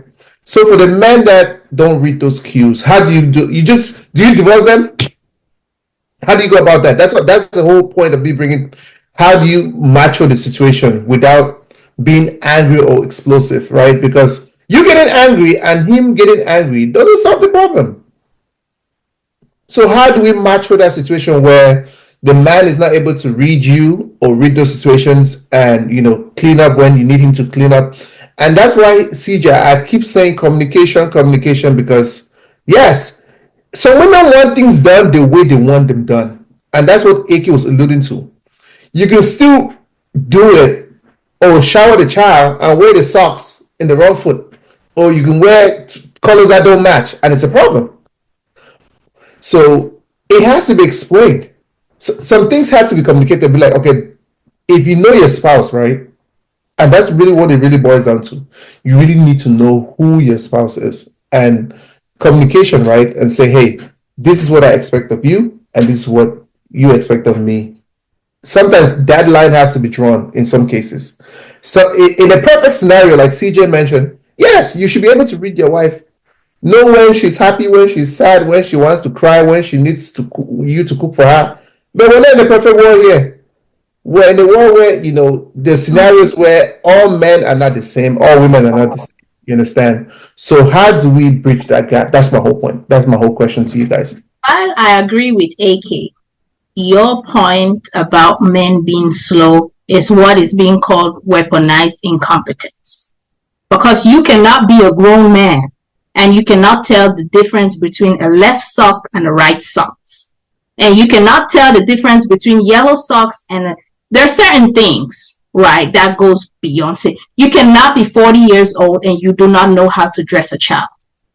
Some majority of men, well, that might be an exaggeration. It's not backed on research, but some men, for the lack of, because I don't know the number, some men do that because you know that your wife will just come and take over, then you don't get to do it. That's exactly what happened. You cannot be 40 years old. You have a 6-year-old child and you don't know how to dress a child properly enough to step outside the house. You are just weaponizing incompetence at that point. So why you're And so no amount of communication. If I tell you 1, 2, 3 times and you keep wearing a onesie on the child's head like a blouse, that now we have a problem. yeah. Yeah. You just talked something. I was about to ask you that. At what point too does when you allow something happen over and over, like when the woman is not on the man, right? When she says, "Oh, you know what? I'm not going to, you know, say them because I don't want to deal with this stress right now. I'm already stressed enough," right? When I'm just forgetting the word, right? And when they do that, at this point, like, they go enabling. We enable the guy, right, to not know at this point who is to be blamed. You know, like, it's not enabling because the child needs to get dressed right. Somebody has to do it. Somebody has to do it. Yeah, this is the thing when I say, like, sometimes if you do not take accountability for something, you push that responsibility to somebody else, and that's what they do. Because you know that, give or take, this child needs to get dressed no matter what. I don't have time to sit here and argue with you about which foot the socks is supposed to go. You're not about to have my child dressed in a tutu and a Spider-Man shirt. You know very well, don't work. But just because you want to get out of it, you know, if you push enough, she'll just come in and do it. So they go ahead and they do it. So what if the man, like, cleans the house always, and, you know, like, always, and you don't get to do that, but you get to be the one who, like, dresses the kids all the time? That's a good, fair bargain. What do you mean? Like, just, you cannot. So what if she's sick and she cannot dress the kids? Now what? Then you get 2 weeks of the kid wearing 2 different socks. Again,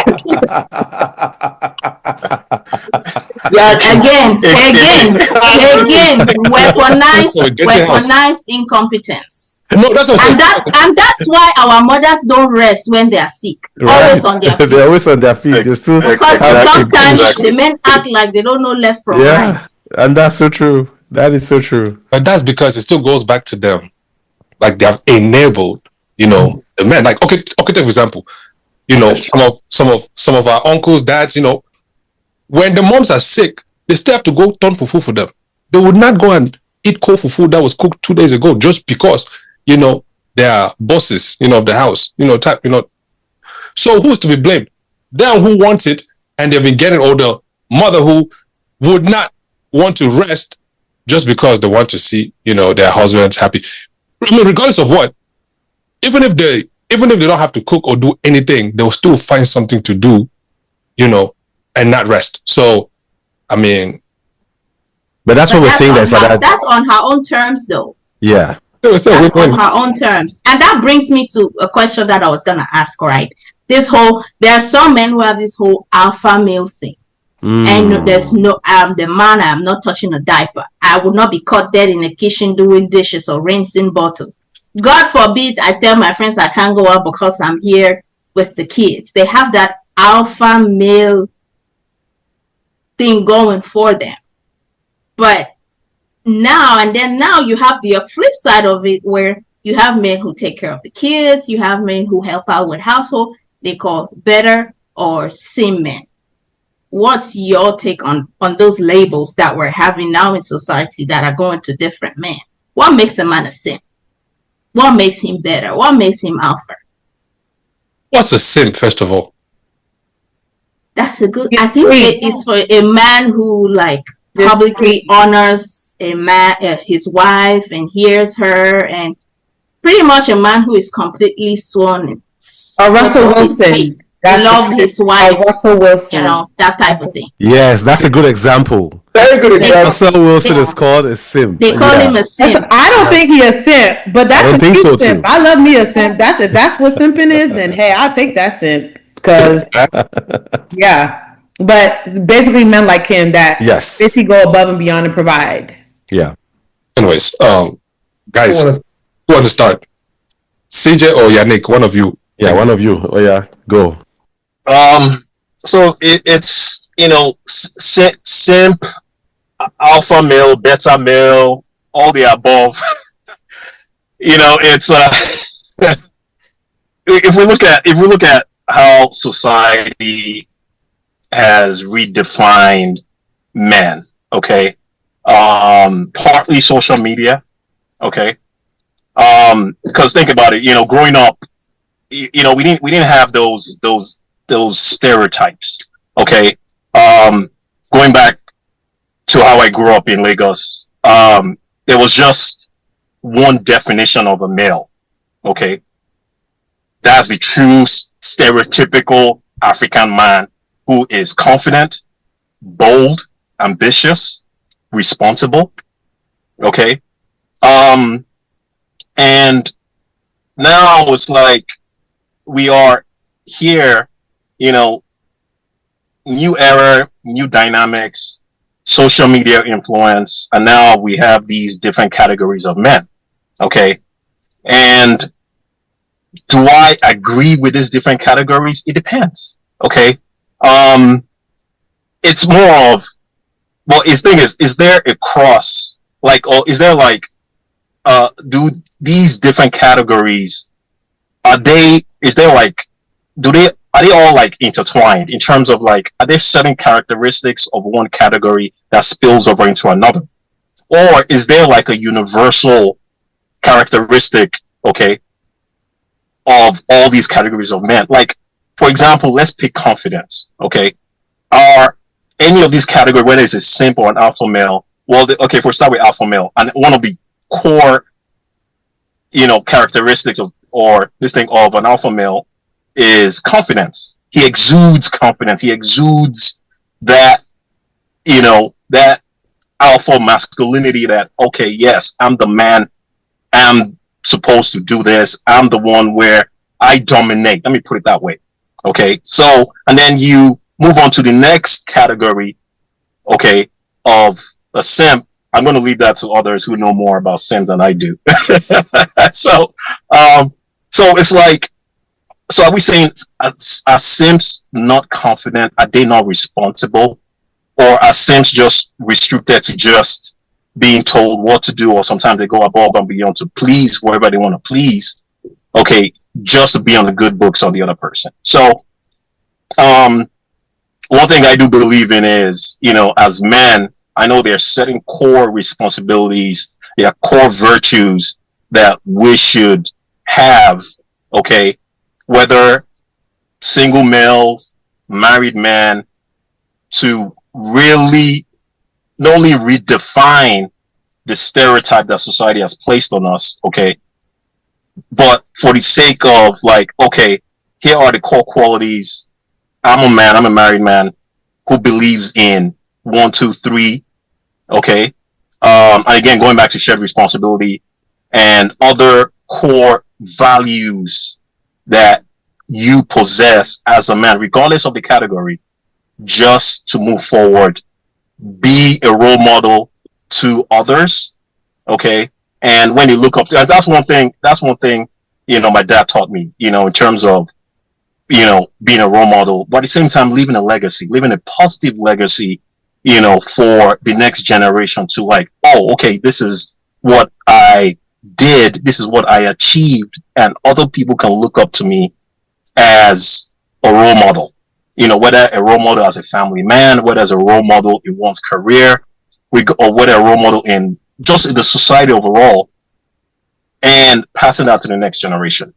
Guessing nobody else wanted to top that. Now, speaking of labels, right? Because these labels, like CJ mentioned, growing up, we didn't know who was alpha, who was we didn't know that. We just knew a man. But with the rise of social media, a lot of things are coming to light that maybe we didn't know existed or have created these things for its modern society problems. And one of the things that social media has done is it has given us that ability to just show the highlights of our lives. You see this person, oh, I met him 2 months, he proposed, we're on vacation in the Maldives, oh, we're pregnant, baby shower photos, vacations, picture perfect families. Now, and then you see, you always have this comparison. Oh, I wish my man would. Oh, I wish he wouldn't. May this love find me. All those kind of things. But realistically, what kind of expectation, unrealistic expectation, does that create for you? Let me not make it general. Have you ever been in the situation where things like that, social media has created, someone has had an unreal expectation for you financially, or as a father or as a husband? Yeah, I think I'm gonna start on this one. I really believe that social media has done a lot more harm than good, to be quite frank. Because, like we said in the years past, many, many years ago, in the time of our parents, we didn't have these labels. We didn't have the labels of alpha male, beta male, Simps. Now there's high value man, high functioning. All of these things are coming up, and they're like, okay, no, this one is high value versus high functioning, or high value versus low vibrational. Like, there's just so much going on. And then to make it worse, people see, like you said, somebody's highlight reel, and you think that that's actually their everyday life. So there's things like push gifts. It's a thing. Wife gives birth, hey, push gift is a G-Wagon.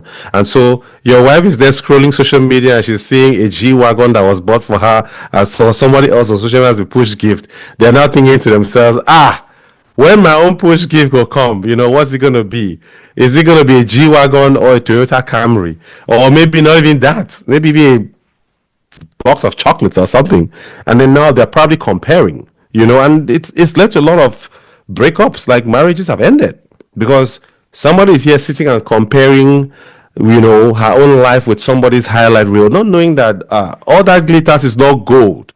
Because I know of scenarios, I know of a couple. They had an amazing wedding. They went and took pictures in Greece, Mykonos, and all of that. Like, if you see the engagement pictures, the gymnastics, the gown flying like that, spread apart, and wedding was all the guys, red bottoms. They went to Dubai to go and shop, like it was a whole thing. I'm talking about somebody I know personally. This is what I know. And so, like, it was out of this world. Spent money. I'm talking about money being spent. That marriage didn't last up to 2 years. Marriage was done and dusted. And so what are we talking about? So people need to be careful with comparing your reality, like your everyday life, with somebody's highlight reel. The two may not match up and may not stack up, and then you find yourself comparing, and you're now out of a good situation that you had. And then when you get back out, you realize that, hey, all that, the grass always seems green on the other side of the fence, but it's not. There are people who are dealing with real issues and crying every day. But I guess they say it's better to cry in a Bentley than to cry on a bicycle ride. Well, whatever floats your boat, good and fine for you. But I know that it's very dangerous for you to compare. Like, even the Bible says that they that compare themselves by themselves are not wise. So we need to be very careful about comparing our lives with somebody else's highlight reel that you know nothing, absolutely nothing about. But to your point, I feel like comparison has always been there, though. Maybe social media has just exacerbated the whole thing. Exactly, yes. It did that. It amplified it. Because now you can be in in Cameroon, and you see somebody else's life in the United States, but before social media, all of that, you couldn't have access to that. We'll probably be watching MTV Cribs. Those are the things that we watched on TV and so on. But now you have that daily access to actually follow somebody, and you can see their everyday life, and it's always this and that. You're like, God, when, and you're now wondering that, man, I'm not. Yeah. So, But I'm pretty sure that's helped you to not send money back to one of these cousins that be balling, but then texting you to send money back home, right? oh yeah, so for real. So okay, I want to shift into like partnership, right? So there's there's an ongoing debate about who's the prize or the catch in a marriage. How does this mindset affect building a genuine partnership for the married men? Somebody always says, "Oh yeah, like my man chased after me, or I'm the catch, or I'm the prize, or this and that." And who is really the prize and the catch in the relationship? Please let me know. Is it the man or is it the woman? Because who is it? She shook the table. We really need to know. Mm. Bro, go ahead. You Man. think you catch? You think you the prize? I swear this topic is gonna get us in trouble. Because honestly, because when you're married, it's a joint effort, right? So there's no catch, there's no who is the prize, because you guys are one. But Especially when there are kids involved, right? Like are we really talking about who's the prize, who's the cash? We got a kids to raise. We got kids who got food that needs to be put on the table. We got like so I feel like that questions is mainly for people who are dating and not necessarily married. Like I don't know. I may be wrong. I guess we can go ahead and do it to when you guys, I guess, dating up into the marriage, leading up into the marriage, when you were dating your partners. Right now, I feel like because we are raising two amazing boys. You said say that again. I didn't catch that. We are both prizes and catches, if that makes sense. Like I feel like at this point kids are involved. We just gotta consider ourselves blessed, and the prize are the kids, I guess. 1000% agree. Yeah, that's a good one. Yeah, but this topic actually came up in multiple podcasts that I did watch, and the whole point, I think it came about because a lot of women had this whole list, very long list of the expectations, right? What kind of man they want, and as you're going through that list, you're asking yourself, who's going to pay for all of this again? Why are you giving me this list? Who are you, first of all? Based on this expectation, what do you bring to the table to deserve this long list? Then you come to find out that the man is supposed to provide all of this to you. In that scenario, he is the catch because he is the provider male. He's the one financing your lifestyle or helping you. It's almost like a female just has to present herself physically, right? And she's technically considered the catch.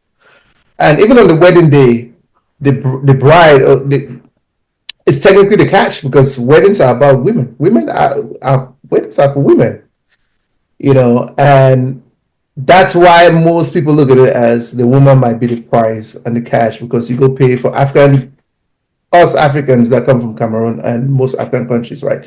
You go pay a hefty bride price to this family. So she has to be the catch for you to be going and paying this lump sum on this bride price to them. But once you get married and have kids, there's no such thing as a catch because you're struggling to survive. Okay, let me ask you a question. Okay, go ahead. Sorry, I did not mean to cut you off. No, that's I assume everyone is married because they're talking kids, wife, family. Who comes first? Your kids or your wife? Who has priority? To the men? Yes, the married ones. Okay. Oh yeah, CJ, you wanted to talk now. On mute now. No, I totally echo what you guys said. So it's like the prize. It's so the thing is there are two stages, right? Okay, so we have the prize before marriage. Okay, you meet a lady, you guys date. Okay, you as men, we're doing what we can to woo her, okay, to impress her, especially when you see those qualities that you want in a future partner. Okay. And again, if we go back to to Africa, we have to wear their, cultural things that we need to perform. For example, like it's paying bride price and all that. So pre-marriage, okay, the woman is the catch. She's the prize, okay. But now, once we transition into marriage, and there are kids involved, at that point in time, it's like, I'll say both of you are, because now it's like, especially we're talking about shared responsibility, when we talk, so it's like, now we're in a home, okay, where kids involved, this is the real deal right now. So it's like, it's both of us, we're in it together. And so going back to, pre-marriage, the woman is the catch. And then in marriage, it's both. That's my 2 cents. And do you want to now add on the follow-up question she asked about who comes first, your wife or your kids? So it's who comes first, because first of all, it's like without your wife, there'll be no kids. So it's like, so we have to say your wife comes first. Yes, that's my. I think that's a no. That's a no-brainer. But once it's like, because the thing is, it's like we're all one in a family. It's like, but it's if they're setting priorities, or if they're setting things where you have to, like, okay, like as men, we have to, like, as prioritize, right? It's like, okay, we have a newborn, and if there are certain things, certain priorities that the newborn would take over your wife, because the thing is, and that's where on this, knowing who exactly you're getting married to, so that way, as partners, that, okay, you guys are partners. We know that, okay, we just had a baby, or we're going to have a second one or a third one or whatever. We know that these kids are going to take more priority over us. So before your first kid, your wife is, number one. She's your priority. And then when you have kids, it's, things change. Yeah, no, I fully agree Yannick, with CJ. what do you think? Yannick, go for it. Mm-hmm. Yannick is fighting. Yannick is fighting in He's between fighting battles. While he's fighting, Tabo, let me ask you this question. Yeah. If, God forbid, there's a scenario and you have to save either your wife or your child, who are you saving? Hey, that's a tough one. That's one of the toughest questions I've heard. That's one of the toughest questions I've heard tonight. No, it's My not. goodness. Remember, it's going to be clipped. It's very I know. Therese, Yannick has come to bail me out. Yannick, oh yeah, take it. Even the wife will be that it's a no-brainer that save the kids. The mother is unconscious. No. And she cannot tell you save the kids. Because we know for most part the wife will say she's pregnant at the hospital and the doctor says, you know what, we can only save one person. Exactly. Wife or child. Your wife is not in a position to make that choice. Yeah, that's different. I mean, like, if the kids are already alive right now, I was asking, like, in the sense that the wife would be okay to, like, save my kids. But now, in this situation, it's a different scenario. And it's a no-brainer that the wife, you save the wife so you can make more babies down the road. Okay. But if they're alive, you save the kids. 100%. Okay. He said it with confidence. He was like 100%. I agree. I disagree. So what do you think, DJ Barak? DJ Barak was in need of a wife makeup. No. And by the way, I would ask my wife to do the same too. If I'm alive, the kids are alive, she has to make the choice. She better pick the kids. She better pick the kids to save the kids. And yeah, it's a no-brainer. Yeah, I think I'm just thinking, this is the first time I'm having to think about it, because the question I've always heard is, if you have your mom and your wife on an island and you have to save somebody. That one, wifey, straight. I'll be like, Mom, you've lived your life. I appreciate you for all you do for me. Exactly. You can go. I'll take my wife. But this is a twist. I've never heard this one, and it's quite interesting. But I think I'm leaning more towards Yannick's response. If it's before the baby comes out, wifey. If it's after, then the kid.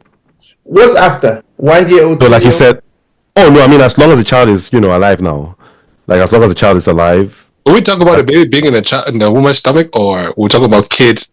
Like you have kids, and then There were two scenarios. There were two scenarios. Mm-hmm. One is she's pregnant and she's about to have.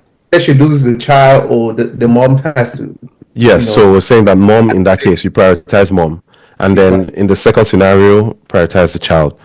And I'll tell her to do the same as well. Like, let me understand. We're talking about prioritizing in terms of saving life. Yeah. Let's talk about day. Like I'm talking day to day.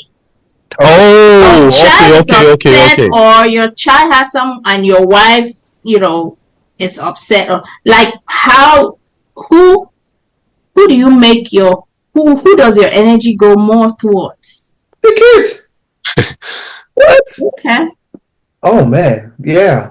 But I'm trying to paint the when the reverse is true, who did they go to first, the husband or the kids? I don't know. The married woman will have to answer that question. When the reverse is true, it's always the kids. So in this instance, why should it be the opposite? But let me layer something on, and this is something that an older friend of mine told me about the transitions that happen, before kids and after kids, and why people find themselves very distant from each other and they don't even recognize themselves anymore. So there are various phases. If you think about marriage, you want to think about it in different phases of life. Before marriage, you guys didn't have kids. You were having sex like rabbits, every corner of the house, and you had date nights and all those things. You could do them. You could take trips and so on and so forth. Now, kids come into the picture, and then you realize, like CJ was saying, you now have to, a newborn has come in, the child has needs. You have to prioritize. The attention now is more focused on the kids. And then for some people, they go to the extreme where they now completely stop all the things that they used to do before. So you need to make sure that you're prioritizing still having date nights. It may not be as frequent as you had when you were still in that early phase of marriage, but you also want to still schedule some time every month for you guys to take some time for yourself. And my wife and I, we still did that even when she was pregnant. Like Fridays were our days. We'd do brunch together on Fridays because I work from home on Friday. She does the same. And we do that even up until today. We still make Friday that day for us. We carried a little 18-month-old. His brother is in school. We take him along with us. We make sure we allocate that time for ourselves. And then from time to time, when we're able to drop them off at an aunt's place, we would do like a weekend something, do movies and all of that for ourselves. So you want to make sure you're prioritizing that. And then there's a phase now where the kids have grown and left the nest. And for some people, in those years where it was all about taking the kids for sports, for the activities and all of that, because they didn't prioritize that time for themselves, they now realize that, hey, the kids have left and I don't know this person. Like this person I don't even know what they have become. I don't understand anything about them. And now that's why you see a marriage may have gone on for 40 years and they still break up. And people wonder, wow, these people were together. We all saw them do things together. How come the marriage ended? It's because of that. Because it was all about the kids. They didn't prioritize, us time together. And then by the time the kids now grew up and left the nest, you're now left with your husband and your wife and you're looking at each other like, who is this person? So it's very important that, yes, in as much as we have to think about the kids, let's not forget to slot in time and do things, be intentional about doing things for yourselves and making sure that you're carrying that along so that you don't find yourself as total strangers by the time the kids have grown and left. That's a good thing because I had a conversation. A lot of people tell me that, how we just asked who would you choose if it was like your wife or your kids, whatever. A lot of people would say they would choose their spouse because at the end of the day, and I had this conversation with my friend and she was asking me like, who would I choose? And before I used to be like, I'm going to choose my kids. But then I'm like, wait a minute, I'm about to choose my man because at the end of the day, my kids is going to leave. And at the end of the day, it was me and my man at first. And the only reason why my kids are here is because of my man. So it was like, I had to think about that. And she was telling me, she was like, she used to think the same thing as well, that, okay, she would choose her man, but now she's thinking about her daughter. And I'm just like, I don't know. But when the person like put it like that, I was like, okay, it makes sense. Yeah, because at the end of the day, it's my man, my man, my man. That's what it is. And my kids are going to leave eventually. Yep. So it makes sense. Yeah. Men can never leave? You said what? No, never mind. He said you think the man was not gonna leave. I heard you. I mean, well, I would hope my man wouldn't leave. I was going to ask that. What if he was not giving you good sex? Will you still pick the man? Well, we have to figure that out before we even get to that. Like, we need to figure that out first before we even get to the matches. You need to be putting me through the matches first before I even figure out that we're going to be doing that. I got a question for the women. But the thing is, yeah, go ahead. Do women really plan dates for their men ever? Oh, I love planning dates. Yes. So before you answer that question, can I just say this? You say your man would, because at the end of the day, your kid would leave, and your man would, never leave, right? So one thing, I'm not saying your answer is wrong, by the way. I just want to flip the coin here a little bit. What if someone, says, okay, your kids will never divorce you, but your man, will eventually. The love that your kid have for you will never change. But can you say the same thing about your man? Well, I don't think that's true, because I think the love for the love that your kid has for you can change. I think that it can change. So, I mean, at the end of the day, what's the question though? You will always love your parents. I don't think that love can change. At least, some people. I think love can change for anybody. It is not a specific type of love. I think it can change for anybody. Mm-hmm. Okay. What do you think? Anybody else? I mean, it's just facts. It's just proven. It's given.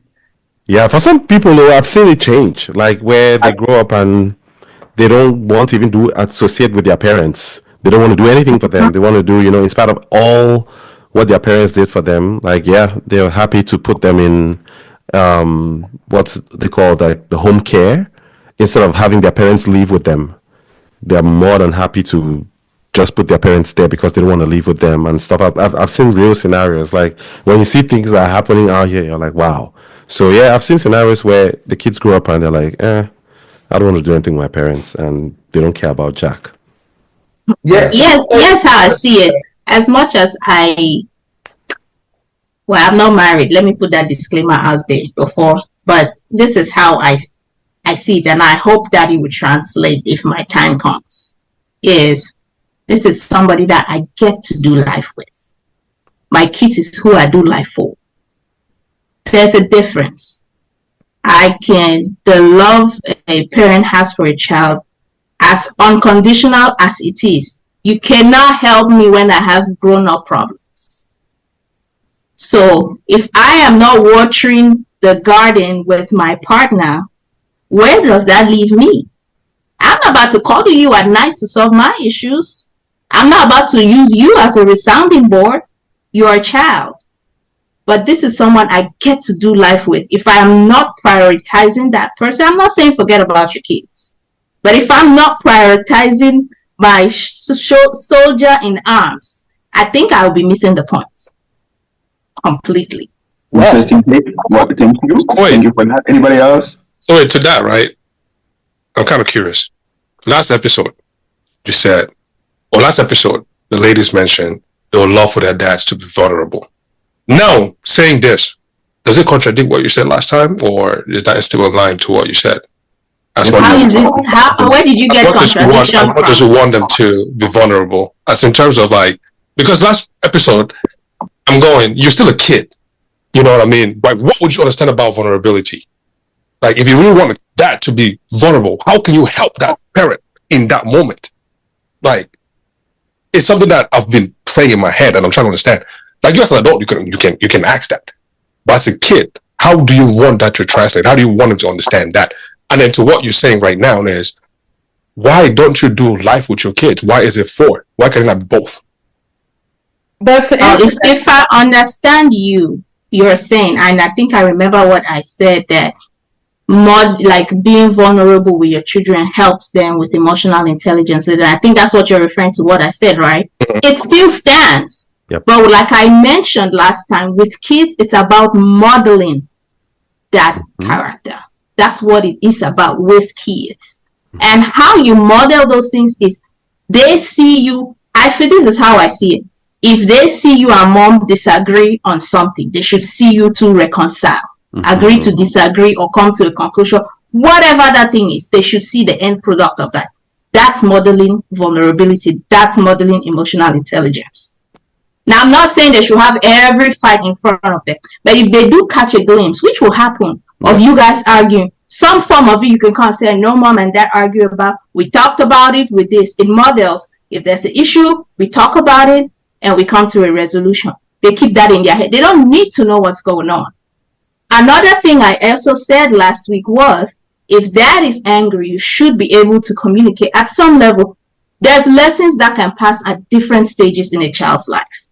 If a dad is tired or something for some reason, there's a way you can communicate. Right now, dad is angry, I need a minute. Just like you tell the child, or you're throwing a tantrum, time out. The child should see you put yourself in timeout too. If your anger is flaring, say, daddy is having a moment, I need to put myself in timeout. That's how you model things like that. And so, no, it does not contradict at all. Because in that timeout, guess who he's going to talk to? Your wife is who you're going to go talk to, not your kid. That's why I said you get to do life with this person. The whole reason why you guys plan to get along and you pay bills, and it's for them little ass rascals. That's what you guys do it for. That's why you would have to be a better person. You would have to model good marriage. It's for those kids. But you don't do life with them. You do not. Akia, just to add one thing on this, real quick, I also feel like sometimes some parents forget that their kids are kids and they overshare. You're having issues with your spouse.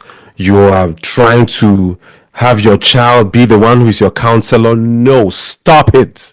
If you're listening to me right now, under the sound of my voice, and you're watching this podcast, and you're doing this, you need to stop it. Let your kids be kids and let them grow as kids. Don't be putting all your burdens on them.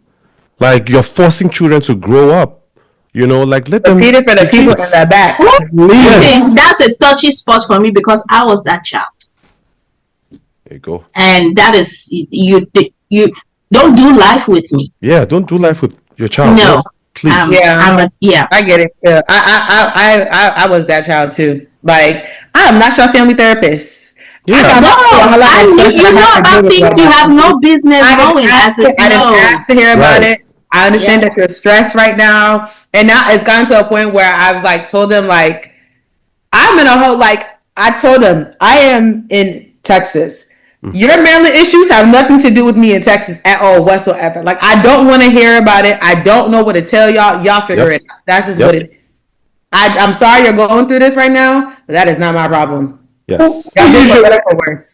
Who usually tells the child? I'm curious. It can be both. Oh, it can be both. I've had where it's been both, where one is just like venting and it's just telling me, I'm just like, come, bruh, like, I'm so sorry you really going through this, but I really didn't ask for this. Yep. Like, I just came to just hang out with you and see how your day was going. And now you telling me about all the issues that you got. I don't want to hear it. So it's like, you can have, it depends on both of them. Mm-hmm. Yeah, but I've had both where I'm just like, okay, y'all, it's enough. Yep. And it's still dangerous for the child because now the child gets to get exposure to certain things that probably was covered that unfolds and they can't handle it.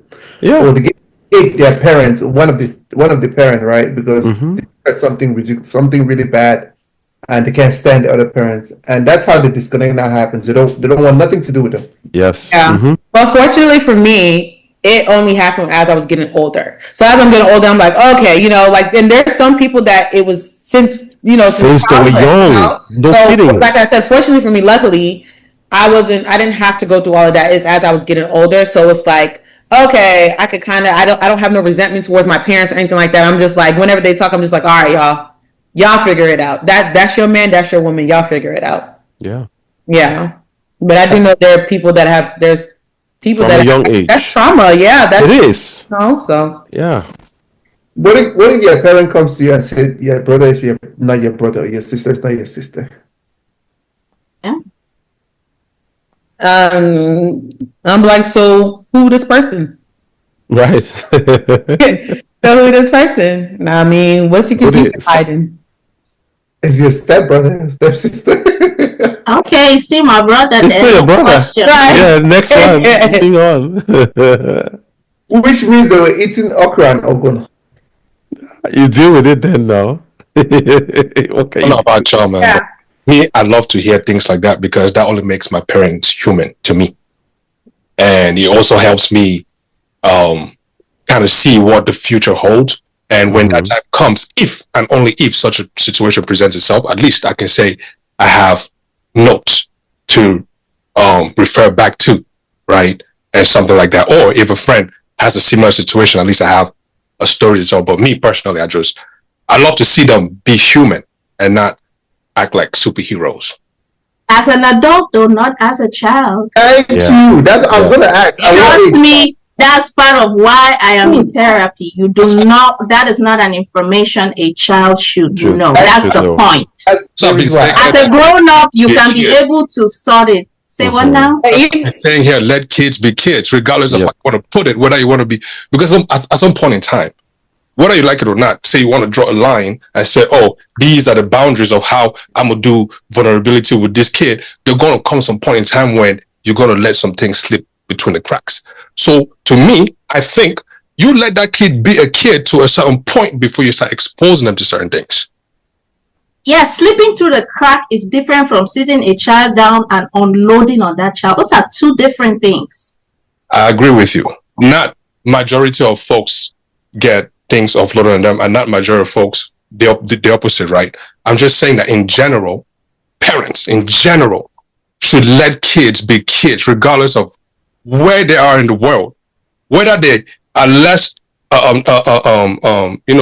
have less, they don't have toys to give them. Still let that kid be a kid, or you have everything in the world to give a kid. Still let that kid be a kid. Don't give them a Lambo at 5 years old. That's just absurd to me. Just let the kid be a kid. I think it also depends on how they also unpack and unload that information on the kid too, or on the adult. So like going back to Brock's question, like if you were saying, if they came up to you and said, oh, you have a step sibling or you have another sibling, like the way you're delivering, how you're delivering that message or that information, that matters. Because if you're just casually just saying it just like that, it's like, this is information that you knew and you just think it's something casual. Whereas if it's something that deep and comes to find out there was infidelity or whatever the situation is, and if you feel like as if you want to wait till we get to I'm older for you to have that conversation, that's fine. Then you sit me down and have that conversation. But for you to just be like, oh, by the way, this is your step sibling, it's not like you can't do that. Yep. So I think it just depends on how they. Because there are some parents that will do that. They will sit there and really be like, "Oh, this is your cousin. The whole time that's your brother and that's your sister." The reason why I ask this question is because in Africa there's no DNA test. So how do you really validate your siblings are your siblings? Sound like a parent problem. Not me. Yeah, I don't know. Exactly. I don't care. I was not there when it happened. I was not there when it happened. These are the people I grew up with. If I grew up with and this were my brothers and sisters, okay. What am I validating? Facts. I think for me too. Well, yes, all of us except the eldest was born in the States. So better run that DNA test. Go ahead and do all of that. So that's the case. Yeah. Yeah. Anyways, man, I think we are. Whoa, 9:21. Jeez. Yeah, let's close. Let's wrap it up. In conclusions, Barack, start, man. I think the biggest part in any relationship is communication. That's really I can't emphasize on that more than enough because we're just human beings at the end of the day, and we just want to do well. So if we communicate better, if we learn to be role models, right? I think Terrence T had mentioned this. I think we should learn to be role models so that our kids can look at us as an example and not a failure. Yeah. I was just gonna say, you know, to me, I think every time somebody mentions communication, they should add / understanding. It should go together, not just communicate. Understanding has to come with it because you communicate all you want, but if somebody doesn't understand what you're saying, it just goes through this ear and come out through the other, and you're right back to square one. So Yeah, for me, I would say the grass is not always greener on the other side of the fence. Your relationship, your marriage is yours to tend, to nurture, and to grow. Be content with what you have and cultivate your marriage, in the way that you want it to be. Don't look at somebody else's highlight reel on social media and think that they are living it up. They have goals, couple goals and all of that stuff. No, be satisfied. Make your marriage what you want it to be. Make your home what you want it to be. Make your kids to grow up in an environment of love and nurturing and exactly how you want them to grow up. And yeah, don't be focusing on social media and thinking that people are living it better than you, because you'll be surprised what is happening behind closed doors. So that's it for me. it's funny you mentioned that. I was listening to an NPR episode that it did for Father's Day, and one thing that the host reiterated was, in today's society, we're seeing a lot of the millennials now are focusing more on character versus beauty, right? Mhm. Looking at beauty no more. Social media is not influencing that no more.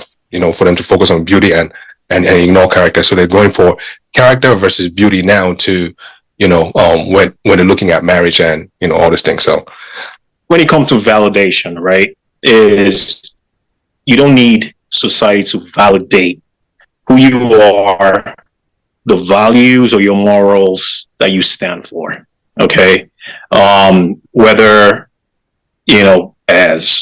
whether being single or whether you're being married, is stand for who you are, build your home the way you want it to be, build it the way, how strong you want it to be, raise your kids the way you want to raise your kids. Do not let society define or redefine your values, what you stand for. And two is, the other thing I was going to say is, when it comes to, same thing, social media is, we've all talked about the dangers social media has done. There are some benefits of social media, but I don't want to get into that. But social media has done more harm than good. I think we talked about that. But at the same time is, do not let your reality, or do not let someone else's fantasy define your reality. Let me put it that way. Okay. Stand, just like I said, stand. If we all have morals, we all have values, we all know what we want to achieve. And at the end of the day, we want to leave a positive legacy for our family and overall for society. That's my message. I think before marriage, men are the prize. After marriage, women are the prize. Good night. Period. That's great. yeah, okay. Yannick, are you coming to say our conclusions, or let's just close and go? Now, any conclusion, I just told what you just said. All right, man. Y'all heard the people, man. You know what I mean? After marriage and kids involved, women is still the price, or the kids are the price? Them kids. Hello. But them kids, for real. Just saying. Man. For real. Mic drop. Man, y'all funny. But anyways, and huge thanks to my panel, Yannick, CJ, Davot, Ghislaine, and my hosts, my co-hosts, Tutu and Therese. Appreciate y'all, man. Always. This was a very, very dope conversation. To the listeners, if there's anything, you guys took from this, please leave in the comment section. Any questions, any concerns, comment, leave there. Let's have this conversation. You know what I mean? Until next time. This is Palm West Central Podcast. We outie. Peace. Thank you. Peace. Take care, everyone. Bye.